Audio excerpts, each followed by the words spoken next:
The center is located in ever-developing Sandy Springs, just north of Atlanta's 285 perimeter, and parking is free.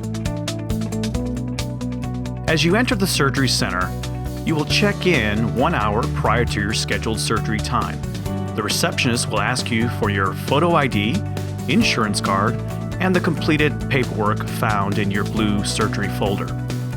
After waiting for a short period, you will be escorted by one of our registered nurses to the pre-op room. In the preoperative room, you'll be asked to change into a surgical gown. Afterwards, you'll have your vitals taken and you have an IV placed in your arm.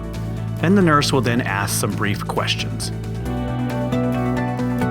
Rest assured, you will be able to see your surgeon prior to surgery to ask any last-minute questions. The anesthesia staff will also be seeing you prior to surgery to go over your medical history and answer any questions about your sedation. Your sedation will be a twilight-type IV sedation where you will be sleeping and unaware of what takes place during surgery. Most patients feel like they've taken a well-needed nap after waking from anesthesia.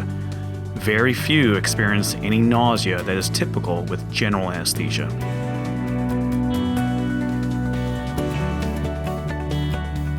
After the surgery is completed, you'll be transferred to the PACU, or post-anesthesia care unit.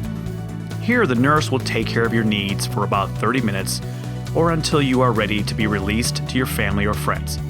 You will also be able to speak with your surgeon about your surgery and any post-op instructions.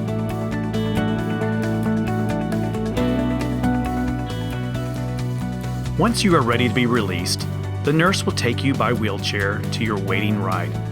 You will need to sit in the back seat on your ride home to allow for elevation of your foot and ankle. The next day, you will receive a call from one of our registered nurses to assess your pain and comfort. If any concerns should arise, the nurse will contact your surgeon. Our goal is to have your foot and ankle surgery experience be smooth, efficient, and catered to your needs as the patient.